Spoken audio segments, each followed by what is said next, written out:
President Trump accepts the Republican nomination from the White House as protesters get rowdy outside. Kamala Harris claims black lives aren't taken seriously in the United States, and the Republican National Convention wraps up. I'm Ben Shapiro. This is The Ben Shapiro Show.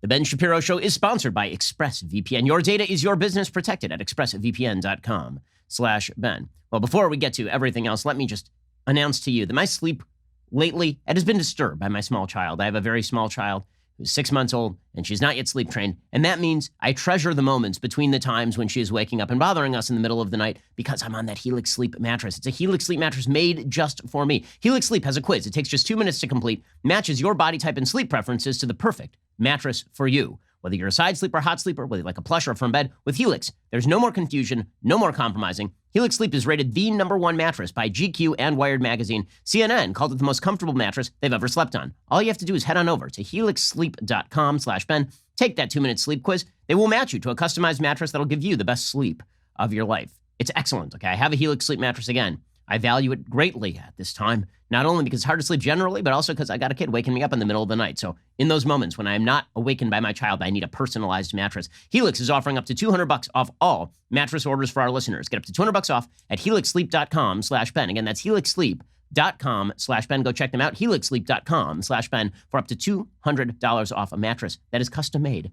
just for you. Check them out right now. helixsleep.com/Ben. Alrighty, so we'll get to the Republican National Convention last night. But let's just be clear about this. The people who are currently making the case for President Trump to be president are not Republicans. They are all of the rioters and the looters and the violent jackasses in the streets harassing normal people who are not bothering anybody, who are attempting to do violence, who are being terrible human beings. It is also the politicians on the Democratic side of the aisle who have decided to soft pedal all of this, who have decided that they are going to look over it. They're just going to say, you know, we understand their motivation. We understand what they're doing. We get it. We do. You know, it's kind of unnecessary, but really America is systemically racist. Really, their cause is just. America really is a terrible, no good, very bad place. The Democrats who are willing to overlook simple fact patterns in particular cases in order to draw a broad overarching narrative about how America is systemically terrible. And this is what is driving Trump's reelect prospects at this point in time. All the Democrats had to do, and I've been saying this since the day that Trump was elected, all they had to do was not be crazy, and they just couldn't do it. They tried for a brief second in time to nominate somebody who was not the crazy person, right? They nominated Joe Biden in order to not nominate the octogenarian communist. And it turns out that Joe Biden is too weak to stand up to his own base. He is too weak to stand up to the radicalism inherent in his own party. And the fact is that even the administration he last served under was rather radical on a lot of these matters. Remember, there were cities that burned during the last Democratic administration. Ferguson burned while Barack Obama stood there and said that people don't make up things like what happened with Michael Brown, except that everything that was said about Michael Brown was in fact made up by witnesses who lied about it at the time. Ferguson burned. Baltimore burned while Barack Obama was president of the United States. Again, based on a case where the officers were found not to have committed a murder. New York City was massive protests in New York City while Barack Obama, Milwaukee burned while Barack Obama was president. So it's not as though Democrats haven't presided over this sort of stuff in the past. And it is Democratic cities that are currently burning. It is Democratic mayors who have allowed this to go on. As I mentioned yesterday, this really is not all that difficult.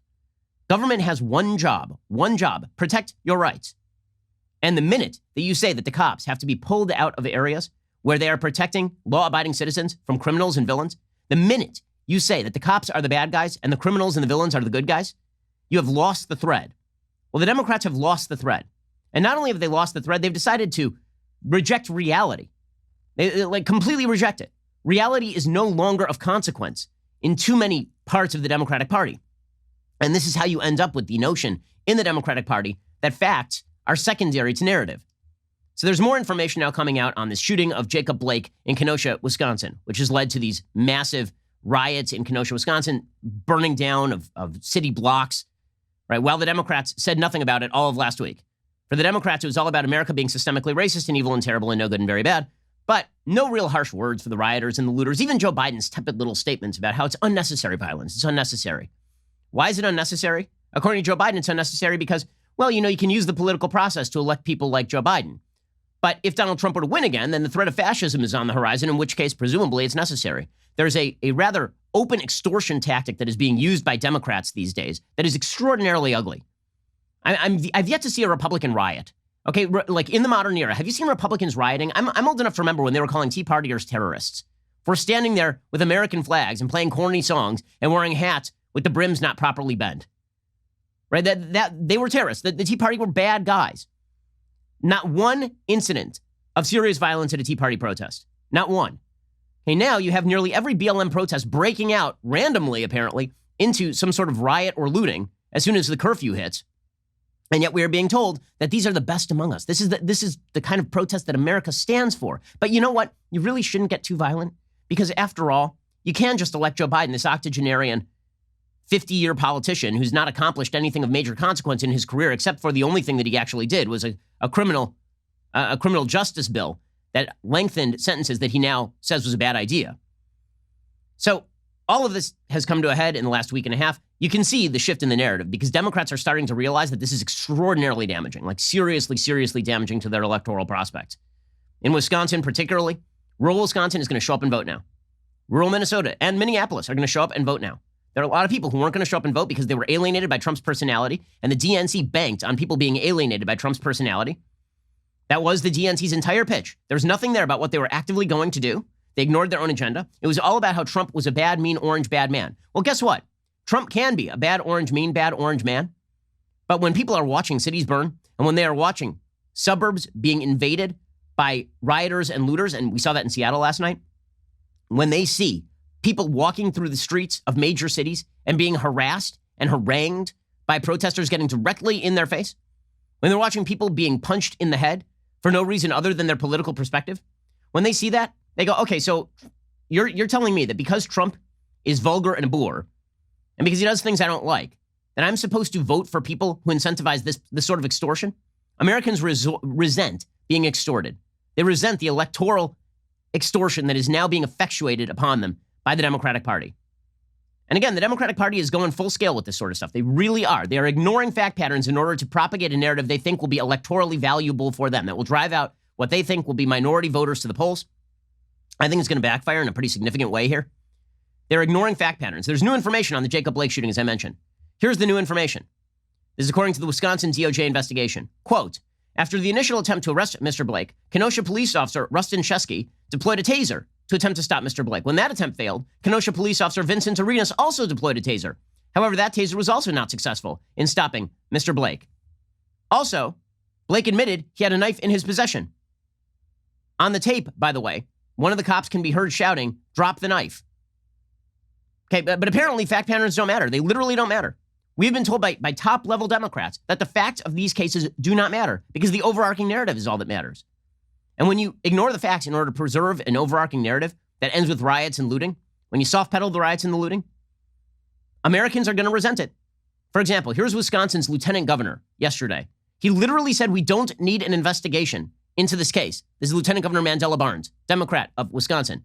He literally says, in a case that requires an investigation, we don't need an investigation. Now, first of all, I think the facts on the ground and the tape on the ground already show that any investigation is going to end with the acquittal of these cops. That there are no criminal charges you can't file criminal charges against police officers who arrive to arrest a man with an open warrant for domestic abuse and sexual assault. And by the way, we are now learning that one of the people, the person who called the cops was apparently one of his prior victims.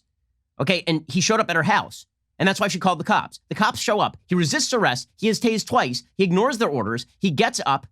He may or may not have a knife. We don't know that yet. We do know that he reaches into the car and they find on the floorboards of the driver's side a knife.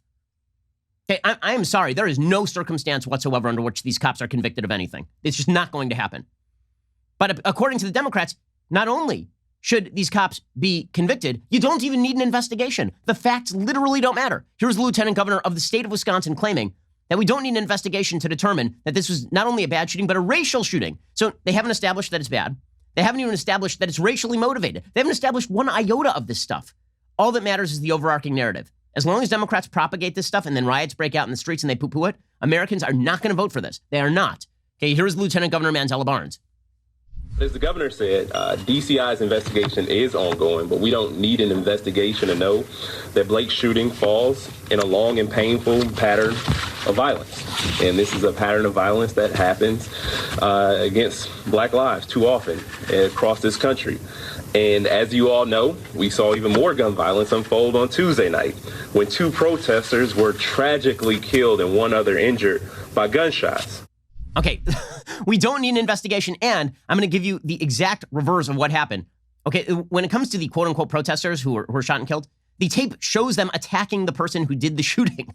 It's all on tape, guys. And we don't need an investigation. By the way, we don't need an investigation is the mark of people who don't give a damn about due process. It turns out due process is one of the core protections of the Bill of Rights and one of the core reasons for government to exist. And there's the lieutenant governor saying we don't need an investigation to already determine how this fits into our pre-existing narrative about black people inherently being victims in the United States. Incredible. In a second, we're going to see the vice presidential candidate on the Democratic side say exactly the same thing. We'll get to that in just one moment. First, let us talk about the fact that hiring on your own without any assistance, it can be really, really difficult. Like very, very difficult. It's really important that you have somebody to help you go through that process. ZipRecruiter is the best way to do it. ZipRecruiter will send your job to over 100 of the web's leading job sites. But they don't stop there. With their powerful matching technology, ZipRecruiter will scan thousands of resumes to find people with the right experience and actively invite them to apply to your job. ZipRecruiter makes the entire hiring process efficient and effective with features like screening questions to filter candidates and an all-in-one dashboard where you can review and rate your candidates. ZipRecruiter is so effective that 4 out of 5 employers who post on ZipRecruiter get a quality candidate within the very first day.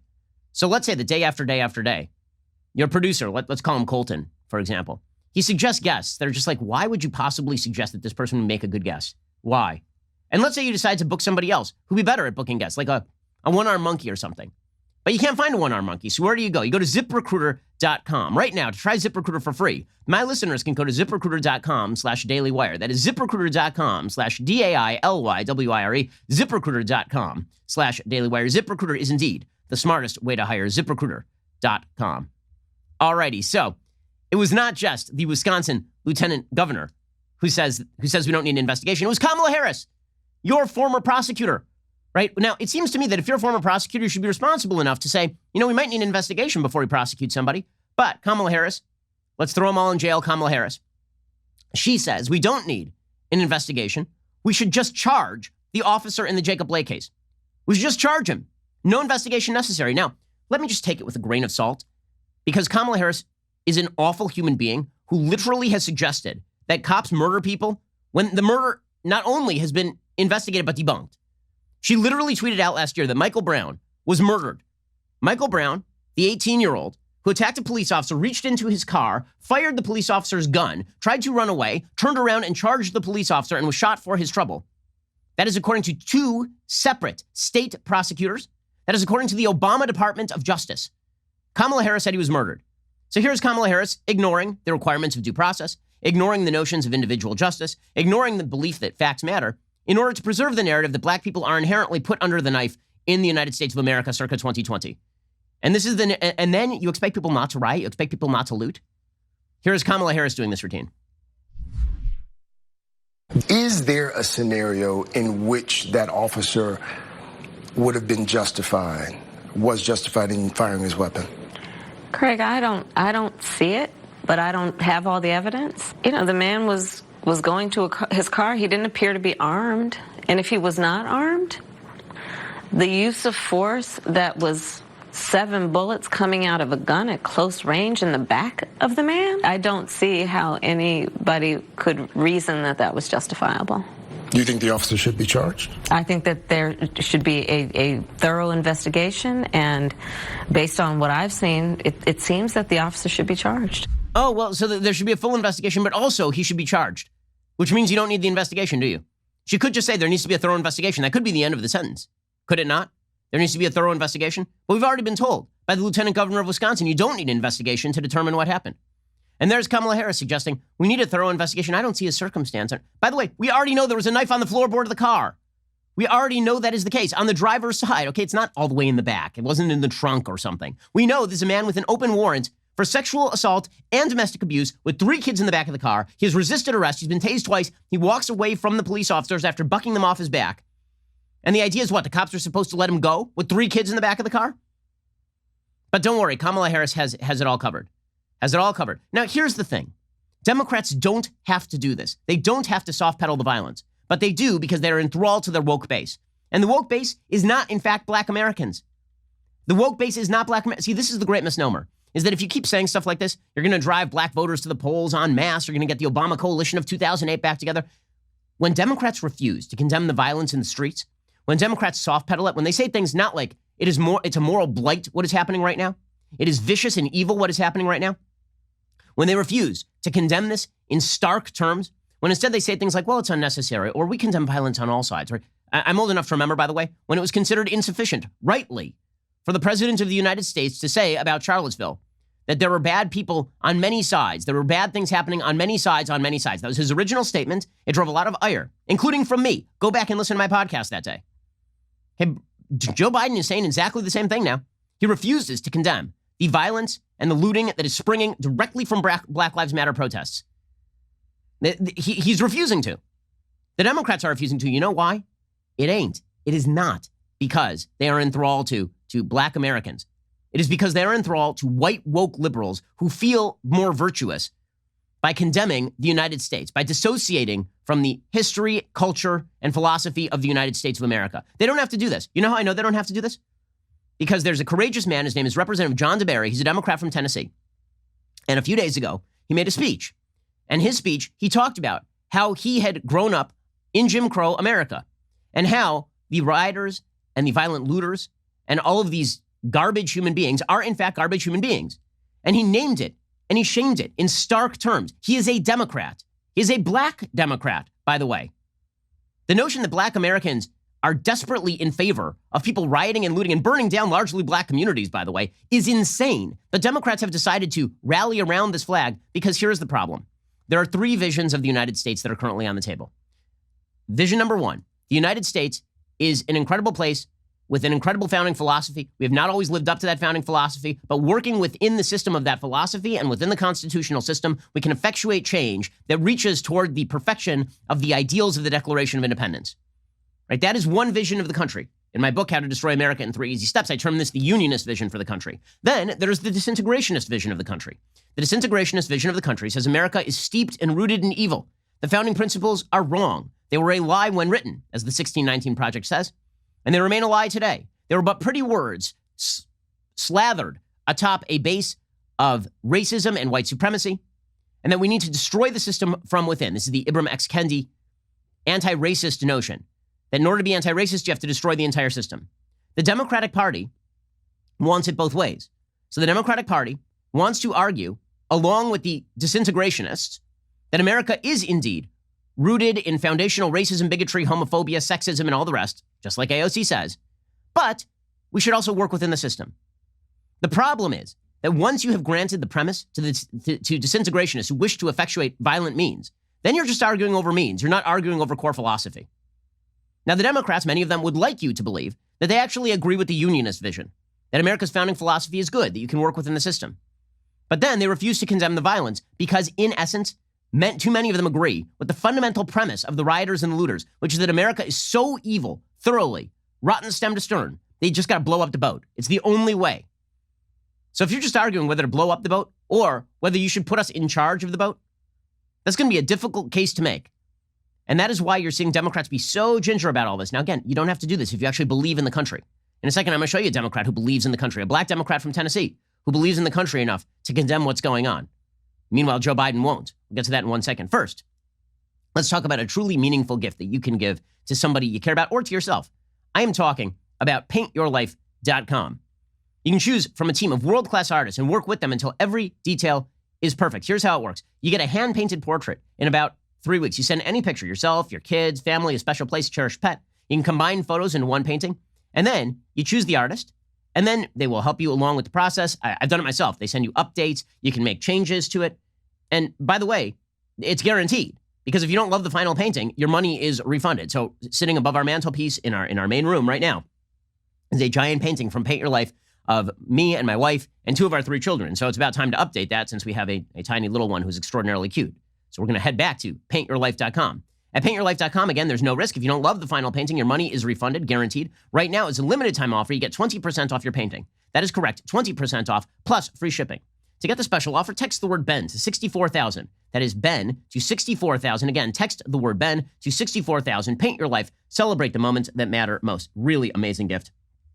paintyourlife.com. And again, use that code Ben to get 20% off. Okay, so Democrats are fully capable of condemning this stuff.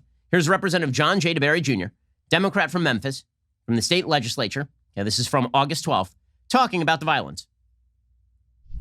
My family raised money and sent my dad to Washington for that march, where that man stood there and said that he wanted his children judged by the content of their character, not the color of their skin. And all we do in America right now is talk about color. Every issue is about race, it's about color. Instead of us sitting down at the table like men and women of common sense and common justice, and understanding that our enemies are looking with a greedy vigilance upon us as we tear ourselves apart eternally. Peaceful protest ends peacefully. Anarchy ends in chaos. And what we see happening right now, any of us with any common sense whatsoever, know that what we see is not peaceful. By the way, he was a Democrat. I should correct this. The Democratic Party ousted him. I'm not kidding. Okay, so what he is saying here is what every Democrat should be saying. Now, he has been, I'm not kidding, he has been ousted from by the Tennessee Democratic Party's executive committee. He now has to run as an independent because he has conservative positions on issues like abortion and school choice. Okay, but there is a man who lived under segregation and Jim Crow pointing out that doing violence, doing evil is in fact evil. Will the Democrats take them up on this? No, of course the Democrats won't take him up on this. Instead, you'll get milquetoast, tepid statements from Joe Biden. So yesterday, Joe Biden, he said, I condemn violence in all forms, in all forms, in all forms, in all forms. Weird, because I remember when Donald Trump said the same thing about the Charlottesville situation, the Charlottesville standoff between Antifa and the alt-right white supremacists. He was widely condemned, as he should have been, because he was not specific enough about the source of the original violence, namely the alt-right or the perspective of the alt-right. Here was Joe Biden doing yes, I condemn violence on all sides, on all sides, on all sides. By the way, I condemn violence in any form, whether it's looting or whatever it is. And by the way, when I spoke to the family, the mom was really incredibly straightforward. She said, "This is not who we are as a family. This is not who my son is. We condemn the violence." And so, who's rooting for the violence here? Who's rooting for we condemn the violence? I mean, we condemn it. I mean, it's bad. I mean, like the violence is bad. But also, Jacob Blake, it made me sick to my stomach what I saw on that tape. Black men being shot down in broad daylight. This is what he said the day before. And then Joe Biden tries to make the case that this is Trump's America and he wants more riots. That Trump wants more riots. They went the entire DNC, 8 hours in prime time without mentioning riots and looting. 8 hours. And then Joe Biden's like, well, this is Trump's America. Okay, no, you don't get to play that game. Because when Trump sent federal forces into Portland to try and put this stuff down, you called him a fascist. When Trump offered 500 extra National Guard troops to Governor Tony Evers in Wisconsin, Evers turned him down. You don't get to play this game. Or when Trump tries to stop the violence, you call him a fascist. And then you suggest that he actually wants the violence while you yourself continue to issue milquetoast statements about how you condemn all violence. All violence is very bad. I mean, sure, black people are being shot down by the cops at an exorbitant rate, and America's systemically racist and evil. But riots and looting, I mean, they're unnecessary. Unnecessary. I struggle to think, if he believes that, when is violence necessary? So if you believe that America is such a place where black people are under daily threat from the establishment system, when would violence become necessary in Joe Biden's view? Here was Joe Biden trying to blame all of this on Trump. And by the way, making a soft extortion case in the process. You'll hear him say here that all of this will go away if he's elected. So in other words, just get rid of Donald Trump and all this goes away. Nice country you got there. It would be a shame if somebody did something to it. Here's Joe Biden. The problem we have right now is we're in Donald Trump's America. You know, to quote Kelly Conway, she said, and I'm paraphrasing today, that they're looking for more violence and more disruption because it helps them politically. He views this as a political benefit to him. You know, he's rooting for more violence, not less. And it's clear about that. And what's he doing? He's kept pouring gasoline on the fire. This happens to be Donald Trump's America. It's Donald Trump's America. And then he says, and if you get rid of Donald Trump, it'll all stop. Weird, because again, cities burned under Joe Biden. The tacit threat here is cities will continue to burn. The protests, I mean, literally last week, Kamala Harris said the protests are necessary and they should continue. They should continue. Don't worry, no rioting and looting, guys. All a figment of your imagination. It's starting to come home because the polls are showing that Americans don't like this stuff. And so now Democrats are swiveling on a dime and being like, oh yeah, I guess we probably should do something about it, maybe a little bit. But they're still incentivizing the riots and the looting. They're still giving credence to the main case, which is that America is broadly and systemically evil and racist. We'll hear Kamala Harris make that case. An extraordinarily wealthy, privileged black woman in the United States of America make the case that America literally does not care about black people. In just 1 second. First, let's talk about the fact that now is not a great time to go to the post office. You know what it is a great time to do? It's a great time to use the Postal Service without having to go to the post office, and that means using Stamps.com. We here at the Daily Wire, we've been using Stamps.com since 2017 to save time and save money. Thousands of small business owners have discovered the benefits of Stamps.com in recent months. With Stamps.com, you can print postage on demand. You can avoid going to the post office. You'll save money with discounted rates you can't even get at the post office. Stamps.com also offers UPS services with discounts up to 62%, no residential surcharges. Stamps.com will bring all the mailing and shipping services you need right to your computer in the comfort of your home or office. Whether you're a small business that's sending invoices or an online seller shipping out products or just working from home and you need to mail stuff, Stamps.com can handle it all with ease. Simply use your computer to print official U.S. postage 24/7 for any letter, any package, any class of mail, anywhere you want to send it. Once your mail is ready, just leave it for your mail carrier, schedule a pickup, or drop it in a mailbox. It is indeed that simple. As I've said, with Stamps.com, you get great discounts as well. 5 cents off every stamp, up to 62% off USPS and UPS shipping rates, which means that Stamps.com is a no-brainer. It saves you time and it saves you money. Right now, my listeners get a special offer. It includes a 4-week trial plus free postage and a digital scale. No long-term commitment. Just head on over to Stamps.com, click on the microphone at the top of the homepage, type in Shapiro. That is Stamps.com. Enter Shapiro right now. Okay, so as the Democrats softly claim that they're not in favor of the violence and the protests and the looting and all of this sort of stuff, well, they try to separate off the protests from the violence, but as soon as you condemn the violence, they say you're condemning the protest. This is their little game, their little Mott and Bailey game. Well, Kamala Harris continues to make the case that black people in America are systemic victims. So here is Kamala Harris, the vice presidential nominee of a major party, a senator from California, and a woman who, according to Forbes.com, has a net worth in excess of $6 million, talking about how black people in the United States have never been treated as fully human, which is weird because it seems like Kamala Harris has been treated as fully human. Here is Kamala Harris, a full human, speaking as though she has not been treated as fully human because black people are not treated as fully human. The reality is that the life of a black person in America has never been treated as fully human. And we have yet to fulfill that promise of equal justice under law. We will only achieve that when we finally come together to pass meaningful police reform and broader criminal justice reform and acknowledge, yes, acknowledge and address systemic racism. Okay, it's the last point that she wants to harp on, right? When it comes to police reform, she doesn't give a damn. She doesn't. I mean, she didn't as a prosecutor in California. She didn't as the Attorney General of California. And she's one of the people who filibustered Tim Scott's bill to actually undergo some police reform. And she filibustered it.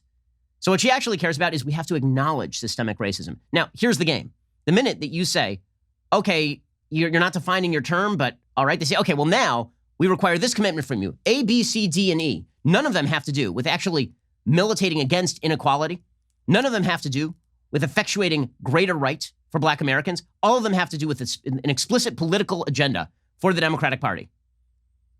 I'm sorry, I don't trust Kamala Harris on issues of what constitutes racism, considering 1 year ago she was calling her running mate a racist, and now she says that it's completely irrelevant.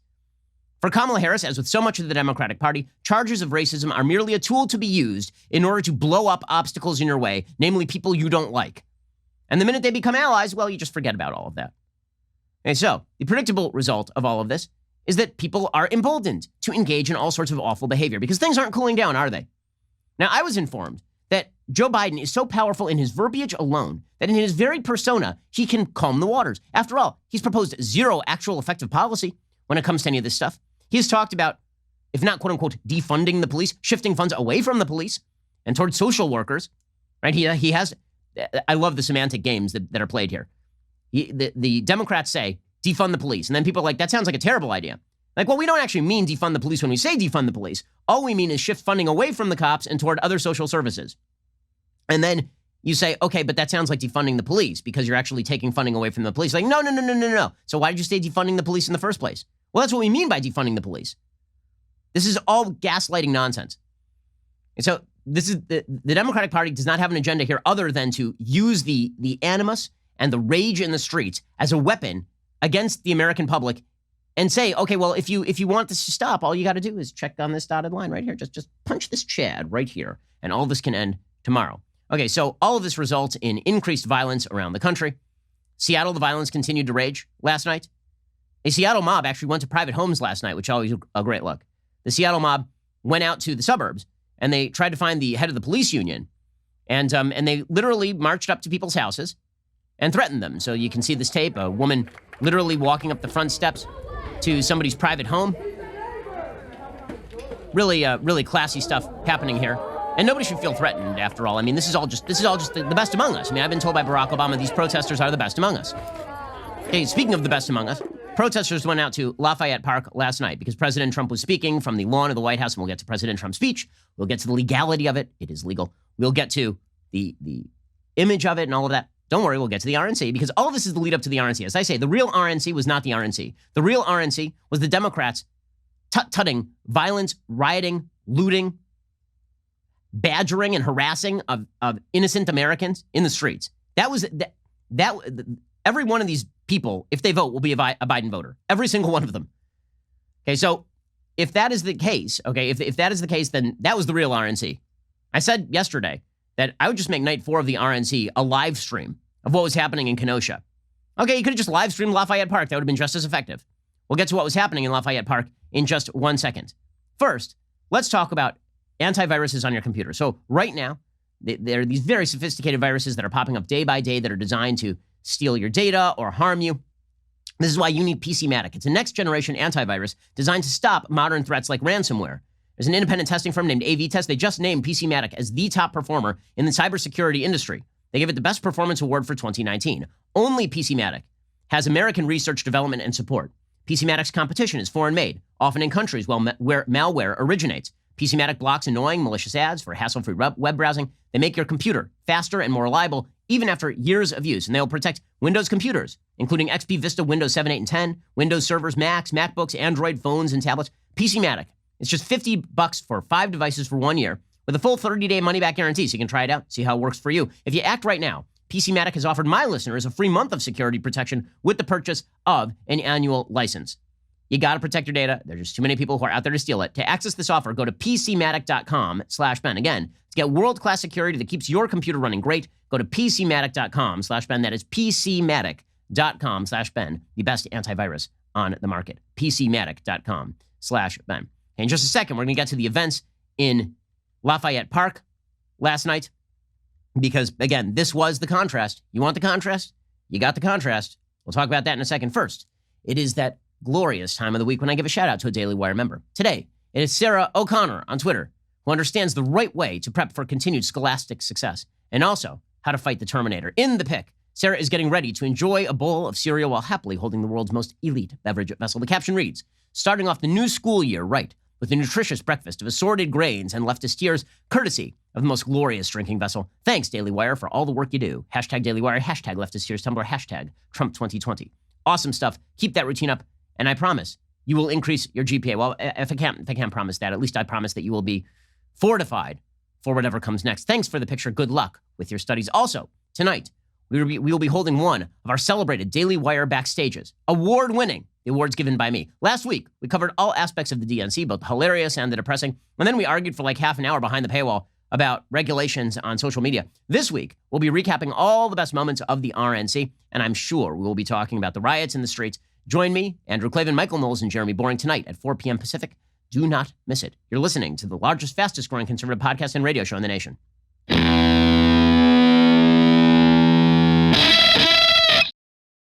So the fact is that a certain number of Americans have watched the RNC over the course of this week, maybe some 15 million Americans, 20 million Americans.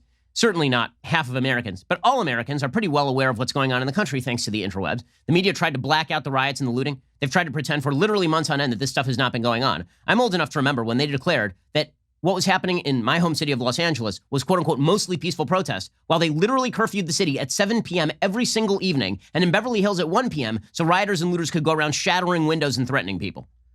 So the media tried to black it out. The Democrats tried to black it out. And now it's just bursting out into the open. Last night at Lafayette Park, the contrast could not have been more stark. The fact is that you're either standing with the people you're about to see or you're standing against these people and their agenda, because their agenda is not a good agenda. Okay, so last night you saw people chanting, if we don't get justice, burn it down.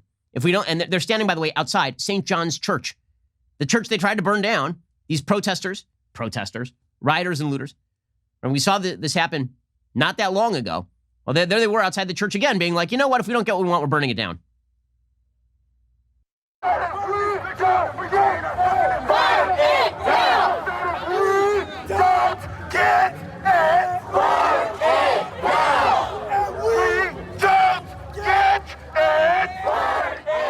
Now, you may notice that there are a lot of people there in very, very close proximity to one another not wearing masks. This will become relevant because later, when we talk about President Trump's address on the South Lawn of the White House, the media went nuts because look at all these terrible people who are sitting there without masks on in close proximity. Yeah, so they care about that when it's one type of person. When it's another type of person, racial justice demands that you be able to spit in somebody else's face and give them COVID. In any case, that is a secondary point. You have people literally saying they want to burn things down if they don't get what they want. Again, I don't remember any of this at the Tea Party, and they were called terrorists by the media. And then we saw some nonviolent violence, right? This was, like, for example, I saw a mostly peaceful punch last night. So there was a guy, a white guy, who's walking down the street with his wife. Apparently, these people look like they're at the very least in their 60s. Okay, and she's wearing a Trump 2020 shirt. And the white guy's just walking down the street. Some young piece of crap who has a bullhorn and is shouting directly into his ear, probably doing him some sort of ear damage. And there's a jacket, and then out of the blue comes a guy from behind and just clocks him in the back of the head. Mostly a peaceful punch. A mostly peaceful punch, according to the media. It was a punch, but mostly peaceful is what I saw right there. Also, protesters held a mock execution of President Trump. So that was very exciting stuff. They held a mock execution of President Trump. They brought out a guillotine. You know, it's so funny. People on the left are constantly quoting the Toni Morrison line that if they tell you who they are, believe them. You might want to believe them. Here they were in Lafayette Park. They assembled the guillotine. So it's good to know that these people can't hold down a job, but they can't assemble a guillotine. By the way, they put one up outside Jeff Bezos' house yesterday. All I could think of is I hope Jeff Bezos sends the Amazon drones. She'd be like, I see you brought your 18th century execution device. Welcome to 2020, bitches. That would have been kind of great. But in any case, they brought the guillotine into Lafayette Park and they put together a mannequin of President Trump and then beheaded it. So I'm old enough to remember when a rodeo clown lost his job because he wore a Barack Obama mask at the Missouri State Fair.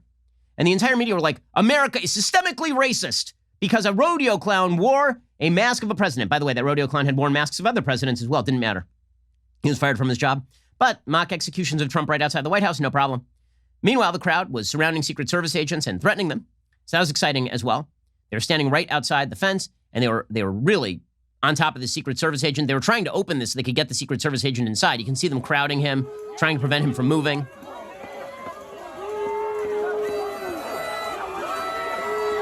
There's the crowd trying to hem him in. Eventually, they did get the Secret Service agent inside the fence. This poor guy. Okay, and then the protesters started attacking the cops as well, so that was good. This is all in Lafayette Park, right outside the White House, where Trump is speaking about law and order. So excellent juxtaposition, Democrats. Really well done, protesters. So here are some protesters getting rowdy with the police.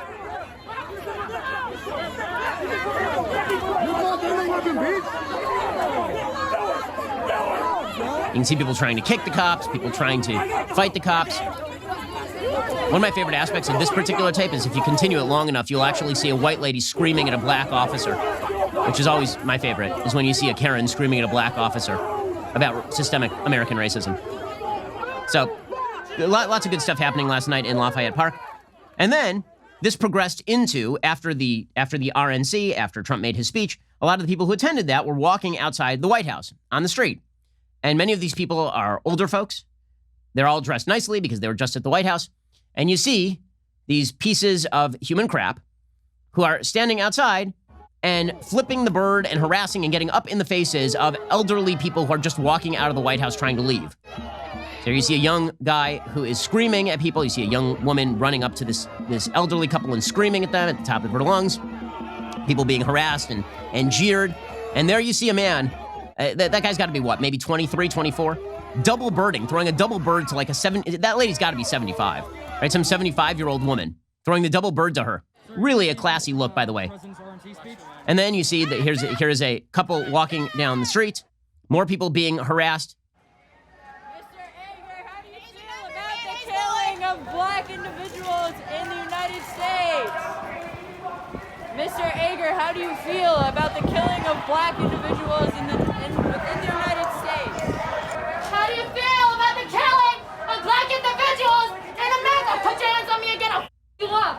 Put your hands on me again and I'll f you up. Hands on me again and I'll f And then you she's giving up. a lap dance, which is a curious thing to do. Hands on me again and I'll f you up. What? All they're trying to do is get in the hotel, by the way. The lady is blocking, that crazy person is blocking the door. Then they're walking into the parking lot and being harassed and screamed at by this insane person.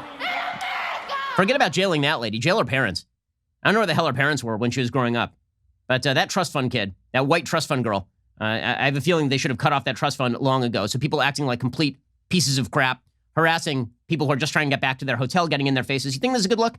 Senator Rand Paul, this one is so ironic, I can't even express how ironic this is. So Senator Rand Paul and his wife are walking away from the White House, and they are surrounded by a crowd who attempt to assault them. And the police have to intervene, and the police have to form kind of a barrier around a sitting senator from Kentucky. And here's what that looked like.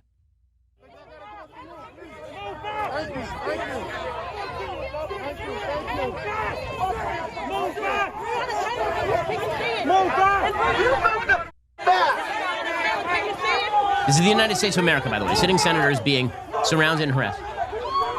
And then they hit a police officer. Paul turns around, tries to make sure the police officer's okay. And his wife is pulling him away like, Rand, we got to go here. I mean, what a great look. By the way, they were chanting at Rand Paul, say her name.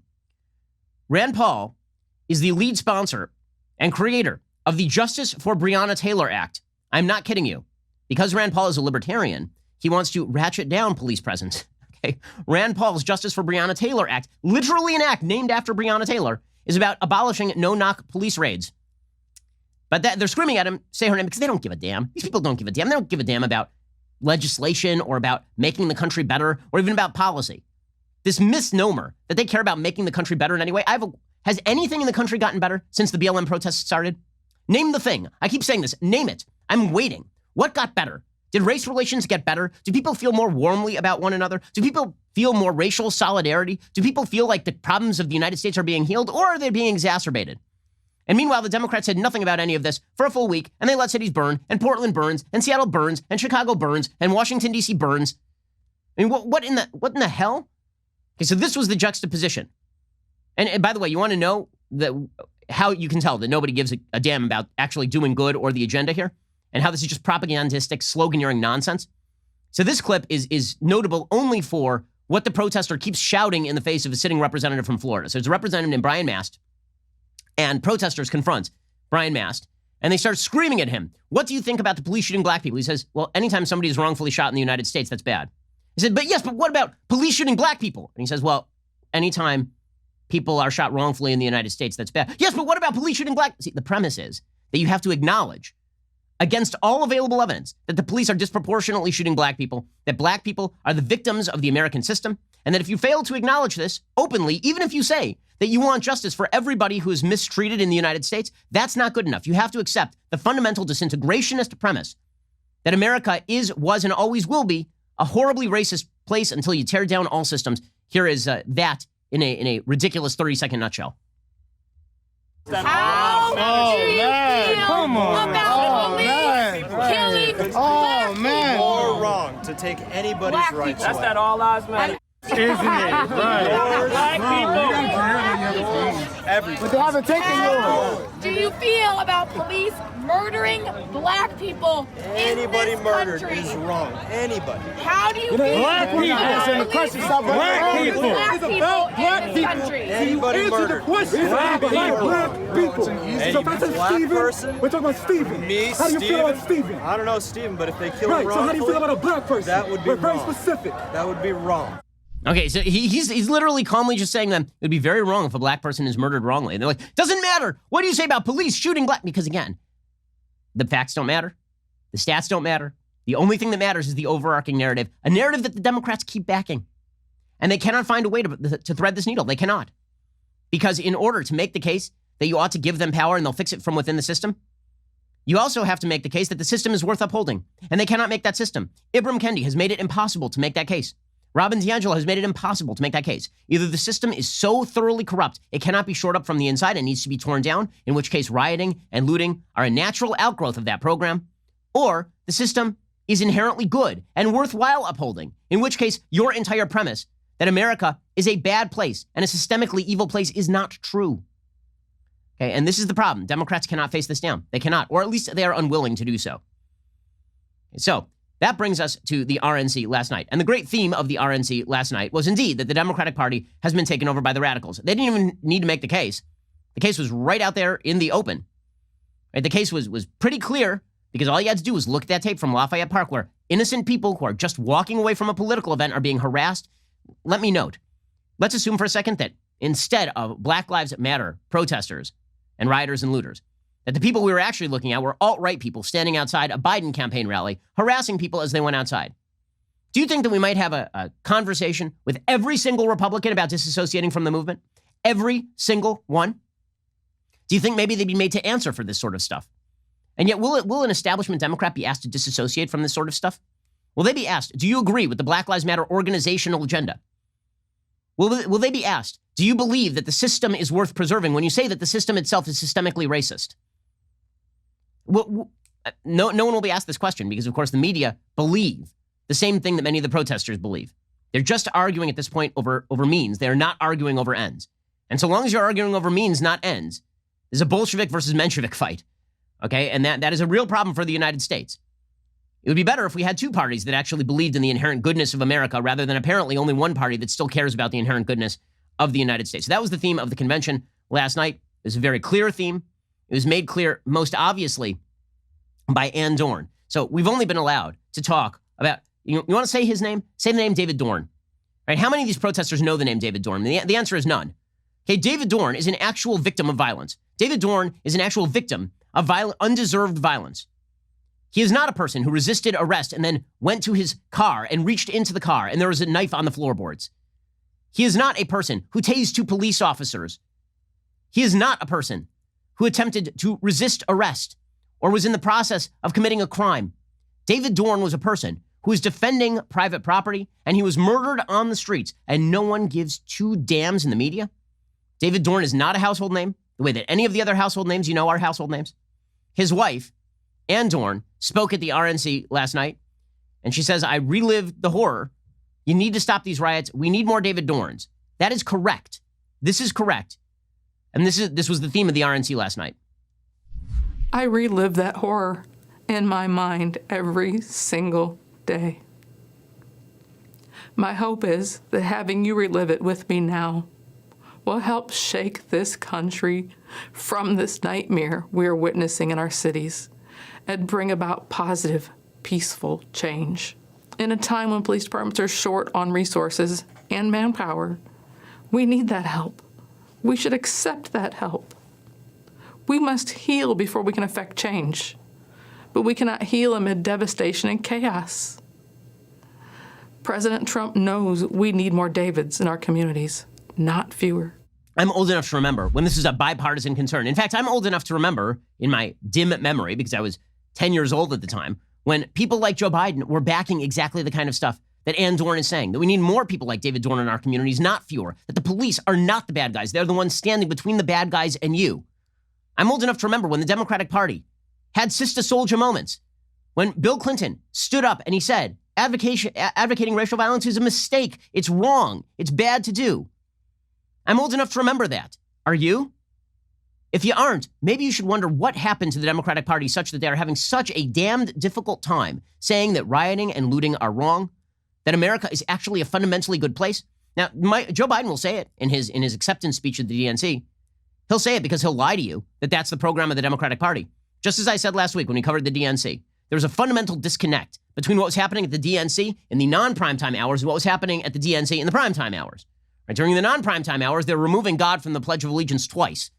During the non-primetime hours, they were urging people to kneel for the national anthem. During primetime, it was Joe Biden talking about how America's a wonderful country and the Constitution's great and the Declaration is great and the founding ideals are wonderful. So who do you believe? Who do you believe? Joe Biden or your own lying eyes? Who do you believe? And why is it that every Democratic city that has been experiencing these riots has allowed them to move forward? If they agree with you that America is a place worth defending, why won't they defend it? Why won't they? Okay, so the defense of the United States was indeed the theme of the final night of the RNC. The final night of the RNC kicked off with Senate Majority Leader Mitch McConnell. He suggested that the Republican Party is indeed the bulwark against the radical leftist agenda, which at this point is accurate. I mean, this is the argument. The argument is that this is not about Trump versus Biden. It's about agenda versus agenda. It's about unionists versus disintegrationists. It's about people who believe that the country is good versus people who fundamentally do not believe that the country is particularly good or worth upholding. Here is Mitch McConnell making that case last night in his own inimitably electrifying fashion. Turtley Mitch McConnell. I'm immensely proud of the work the Republican Senate has done. We are the firewall against Nancy Pelosi's agenda. Like President Trump, we won't be bullied by a liberal media intent on destroying America's institutions. We will stand our post on behalf of the millions of Americans whose stories aren't told in today's newspapers, whose struggles are just as real. Okay, so this was again the theme. Jeff Van Drew is a Democrat turned Republican in New Jersey, and he said, "Listen, Joe Biden, that guy is run by the radicals. You may think that he is some sort of wall against the radical wing of the party. Can you show a shred of evidence to that effect?" When the Democrats tried to order me around, I was ready, willing, and able to say, I've had enough with their radical socialist agenda.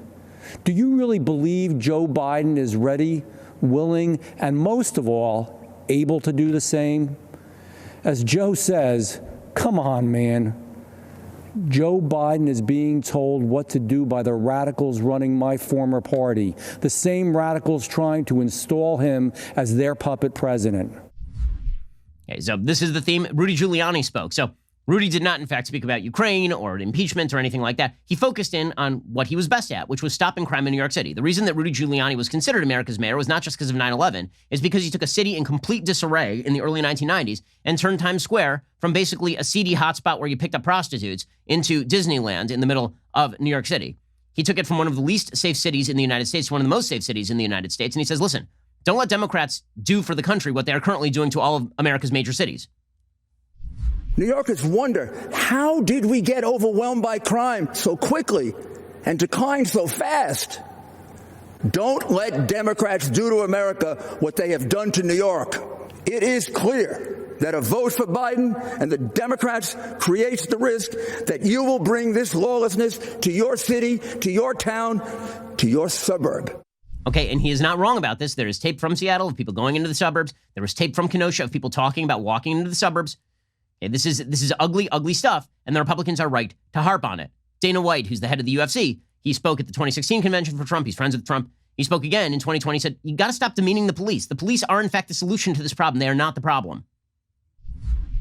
It blows my mind how quickly some of the leadership in this country has forgotten the critical role first responders play in our society.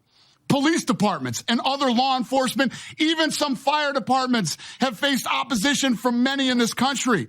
But they are always the people who are asked to step up when things are at their worst and put themselves at risk. That has certainly been the case during this ongoing pandemic. Come on, America. Defunding these vital positions is not the answer. Okay. This is one of the big themes. Now, this was balanced out by the fact that President Trump, while proclaiming law and order, has been quite sympathetic to people who are trying to make their lives better after having committed crimes, right? He signed into criminal justice reform. Now, I've had problems with criminal justice reform because I think that there are elements of it that soften sentences for criminals. And frankly, I think that if you're a criminal, mostly you belong in prison. There are some people who make the best of their lives. One of those people, however, was Alice Marie Johnson.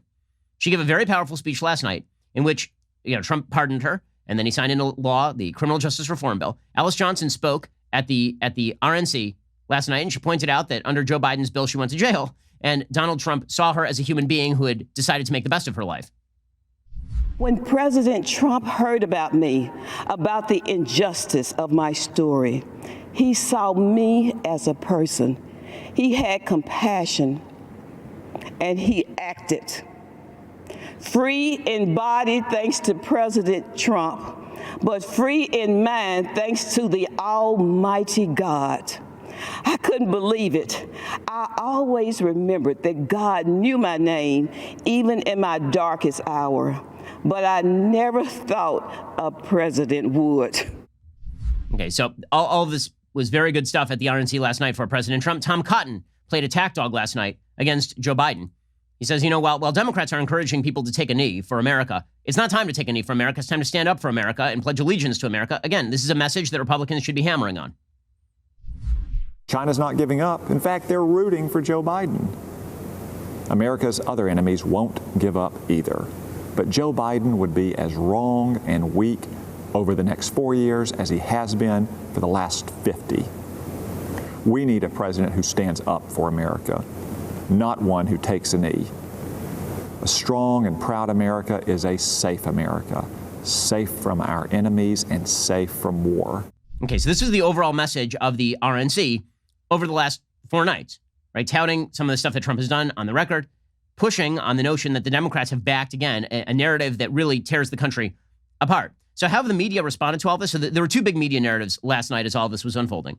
One big media narrative is that Donald Trump is a bad man because he spoke from the White House. So Valerie Jarrett, the former chief of staff to Barack Obama, she tweeted out that she was very upset. She said, the White House has never before been used as a political prop during a convention. It belongs to all of the American people, not just those who support one party. Oh, it's never been used as a political prop, has it? Mm-hmm. I'm old enough to remember when Barack Obama lit the White House up with a gay pride flag after the Obergefell decision. I'm old enough to remember when Barack Obama used the White House to film all sorts of campaign videos. I mean, I'm old enough to remember, in fact, when Barack Obama turned the White House into a place where he could watch his favorite musicians perform their favorite concerts. I'm sorry, the sort of new pearl-clutching propriety at the uses of the White House for political purposes. I may not love it. It is legal. The White House, the Office of Government Ethics, was asked specifically whether Trump could speak on the South Lawn. The South Lawn is not technically a government building because it's a lawn. And so they said, yes, he can use it. It is worth noting that Ronald Reagan announced his reelection bid from the Oval Office, that Jimmy Carter announced his reelection bid from the East Room of the White House, that FDR accepted his nomination in 1940 for the Democratic Party from the White House. So there is, in fact, precedent for this. It's the middle of a global pandemic. It makes it kind of difficult to assemble a crowd at a major place. So narrative number 1 was very, very bad that Trump spoke from the White House. And you're right. If a Democrat did it, I'd be kind of pissed. And Trump did it. I don't think it's wonderful. I think Trump could have figured out 1,000 ways to do this differently. Is this going to lose Trump any votes? The pearl clutching from people who are poo-pooing actual riots in America's major cities? Also, the media were very, very upset at the lack of social distancing. So the media play this wonderful, wonderful game where social distancing is super important so long as you're a conservative or a churchgoer or a person who wants to go to school or go to your work. Social distancing is really, really important. Mask wearing is super important. If, however, you're out in the streets screaming at a police officer, totally fine. So Now This, which is a leftist news source, they tweeted out about 1,500 people were invited to the White House to watch President Trump's GOP convention speech. Masks were not required, chairs were placed inches apart, and there was no social distancing. Hashtag RNC 2020. Okay, so first of all, worth noting, it's outdoors. Second of all, the selective outrage with regard to masking and social distancing is pretty astonishing, is it not? I mean, the selective outrage is so over the top. How do I know? Here's the headline today from the Washington Post. March on Washington updates. Thousands gather at Lincoln Memorial to march for racial equality. March on Washington organizers expect 50,000 people to gather in Washington on Friday to call for criminal justice reform and racial equity and to honor the 57th anniversary of Reverend Martin Luther King Jr.'s I Have a Dream address from the same spot. Organizers began planning in June after the funeral of George Floyd. They recently lowered their crowd estimates, citing fewer buses arriving in the city because of COVID. They plan to highlight the civil rights issues of today and bring well-known speakers to address the crowd while also mitigating the spread of the novel coronavirus with strict safety protocols. Yes, I'm sure. The march, dubbed the Get Your Knee Off Our Necks March on Washington, it's a little bit unwieldy, will begin with speeches from the steps of the Lincoln Memorial, followed by a choreographed march to the Martin Luther King Jr. Memorial in West Potomac Park. The event is expected to end around 3 p.m.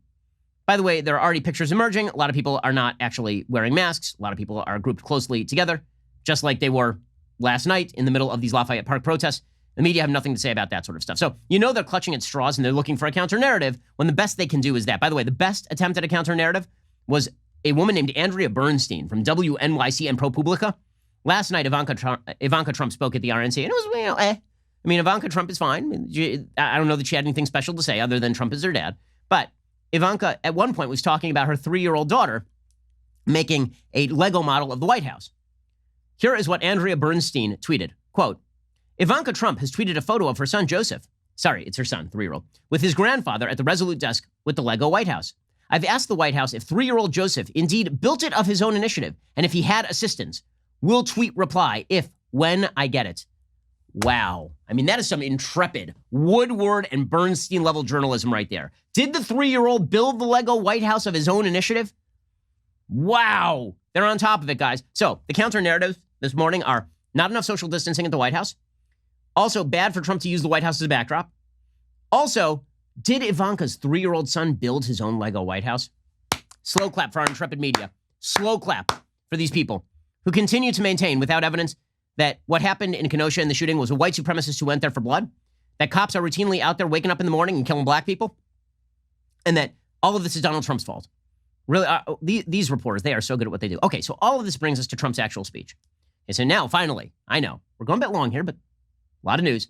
President Trump gives his final RNC acceptance speech. The thing was way too long. Okay, like it just ended 5 minutes ago. I thought he was actually going to segue from his RNC nomination acceptance speech directly into his second inaugural. I mean, that's how long this thing was taking. I believe it was now officially the longest single acceptance speech in the modern history of acceptance speeches. So it's way too long. Buried in a 70-minute speech. 70 minutes. I understand they were trying to show that he's vigorous and he can go 70 minutes while Joe Biden could barely stand upright for 24. I get it, but you didn't need to do it. 70 minutes. That's a long time. I mean, that's like the Lord of the Rings cycle. Well, the speech was too long. Buried in a 70-minute speech was about 25 minutes of an excellent speech. And then there was this long litany of stuff that he'd done and things that he was going to do. And it sounded more like a State of the Union, frankly, than like an acceptance speech, which is supposed to be crystallized and condensed and drawing the contrast. That stuff was in there, but it was buried in a bunch of other stuff. So it was like a Wagnerian opera. You know, it was 3 hours and it could have been an hour and a half. But in any case, Trump did say many of the things that needed to be said, and he said most of them in the first 5 minutes, which is the part that really matters. And again, most people didn't watch the entire thing live. People will watch clips of it. So President Trump led off by, again, talking about pride in country, which is something that Democrats simply cannot talk about these days because they keep talking about how America is a horrible, evil place. And always, unless they're running the place, it's horrible and evil. Always. So here's Trump talking about patriotism in the United States. We will rekindle new faith in our values, new pride in our history, and a new spirit of unity that can only be realized through love for our great country. Because we understand that America is not a land cloaked in darkness. America is the torch that enlightens the entire world. That's a beautiful line. One of the problems for Trump is always that teleprompter Trump is less energetic than rally Trump. But you know what? Better he should stay on teleprompter for the rest of this campaign. If Trump just stays on teleprompter the rest of this campaign, I think he will be reelected. If he gets off teleprompter and starts tweeting random crap tomorrow, then obviously all of the good work done by the RNC will be undone pretty quickly. Trump talked about COVID. He pointed, and then he made a pledge, which the media were immediately freaking out because Trump basically said, we're developing a vaccine and maybe we'll produce a vaccine before the end of the year, maybe even sooner. So they're saying he's going to October surprise this thing. First of all, if he did, wouldn't that be like the best thing ever? Forget politically. Aren't you rooting for there to be a vaccine ready yesterday? Here was Trump making this pledge and then the media being like, he's going to rush a vaccine out there. And that would be bad because then he might win. Here is Trump. In recent months, our nation and the entire planet has been struck by a new and powerful, invisible enemy. Like those brave Americans before us, we are meeting this challenge. We are delivering life-saving therapies and will produce a vaccine before the end of the year or maybe even sooner. Okay, so the media freaked out about this. And then he started in with the real contrast between the two parties. And this was the key section of his speech. Frankly, I think his speechwriters, if they haven't read the book, they certainly listen to the show. Because when I talk about the contrast between a unionist vision of the United States and our history and the disintegrationist vision of the United States and her history, that's what Trump was talking about. Here was Trump talking about what drew America together, what makes America unique. What united generations past was an unshakable confidence in America's destiny and an unbreakable faith in the American people. They knew that our country is blessed by God and has a special purpose in this world. It is that conviction that inspired the formation of our union, our westward expansion, the abolition of slavery, the passage of civil rights, the space program, and the overthrow of fascism, tyranny, and communism. This towering American spirit has prevailed over every challenge and lifted us to the summit of human endeavor. And yet, despite all of our greatness as a nation, everything we have achieved is now in danger. That is absolutely correct, obviously. And then he goes on, he explicitly spells out the choice. He says, this is really about the visions of America, and you're going to have to pick. At no time before have voters faced a clearer choice between two parties, two visions, two philosophies, or two agendas. This election will decide whether we save the American dream or whether we allow a socialist agenda to demolish our cherished destiny. I mean, again, correct. And then he got into what's happening in the streets. And this is the chief issue, because all of these philosophical breaks have broken out into violence in the streets, right? The people who are marching and the people who are rioting and looting, they are all 1619 Project believers. They believe in the narrative. That is the narrative they believe. And meanwhile, the Democratic Party is saying we ought to give them space. We ought to let them do what they want to do. Here was Trump saying, listen, this is either going to be a law-abiding country that believes in itself or it ain't.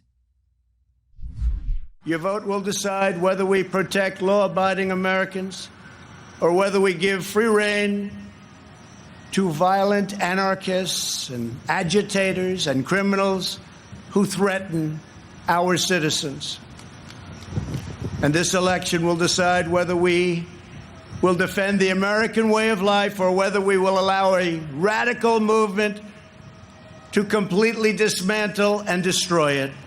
That won't happen. Okay, he continued along these lines. He says, listen, at the DNC, they told you exactly what they believe, so you should probably believe them. Here's what he said about the DNC and Biden specifically. He name-checked Biden 41 times, right? So clearly, Biden never mentioned Trump because the entire DNC was about Trump, so he never had to be named. He's like Voldemort. You never had to say his name. Trump was trying to make the issue Biden, but really more than Biden, the entire DNC. Here he says exactly what he means about Biden's agenda. At the Democrat National Convention, Joe Biden and his party repeatedly assailed America as a land of racial, economic, and social injustice. So tonight I ask you a simple question. How can the Democrat Party ask to lead our country when it spends so much time tearing down our country? Great line and true.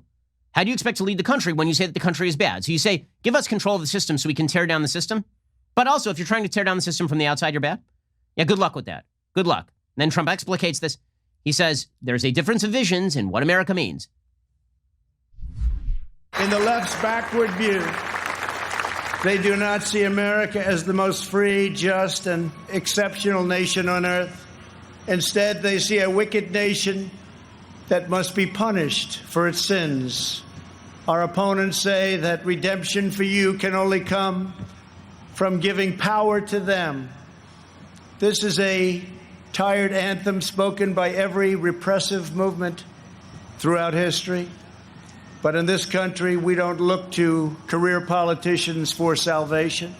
In America, we don't turn to government to restore our souls. We put our faith in Almighty God. Okay, this is a great line. Again, buried in a 70-minute speech, there was some really, really, really good stuff. Okay, then he went into a litany of all the things Biden has done wrong over his career, from being friendly to China to being wrong on nearly every foreign policy issue of our time. And then he got to the main point about Joe Biden, which is that Biden is just a stand-in for the Democratic agenda. This is Trump clip 12.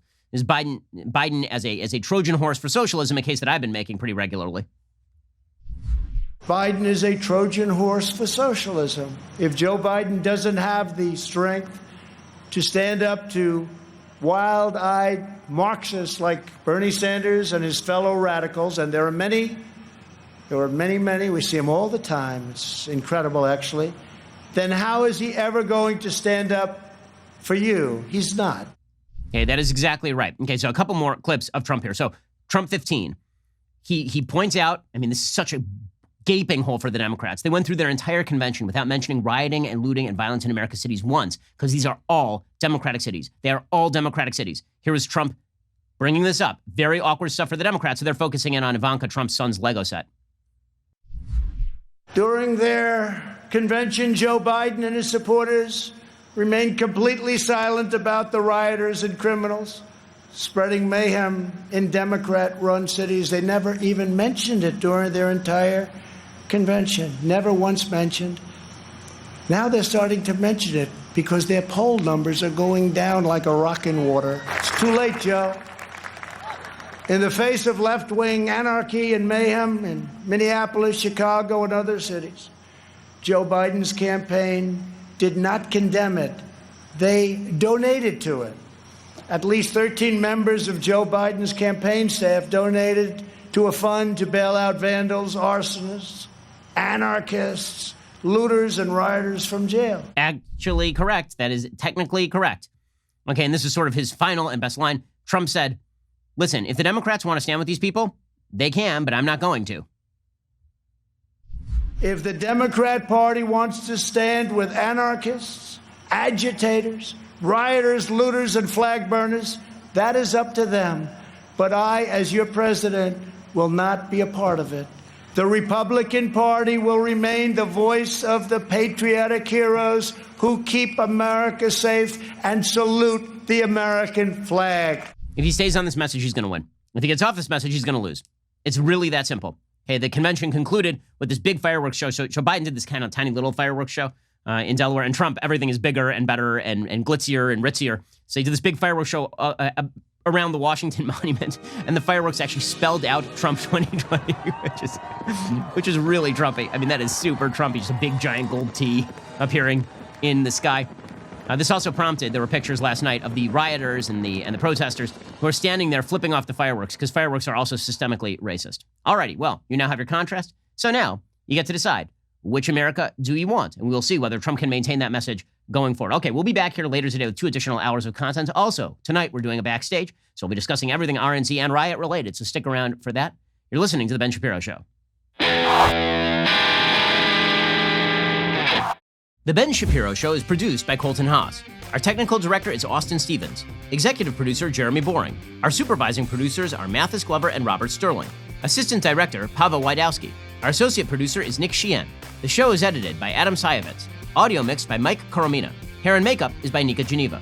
The Ben Shapiro Show is a Daily Wire production. Copyright Daily Wire 2020. You know, the Matt Walsh Show, it's not just another show about politics. I think there are enough of those already out there. We talk about culture because culture drives politics and it drives everything else. So my main focuses are life, family, faith.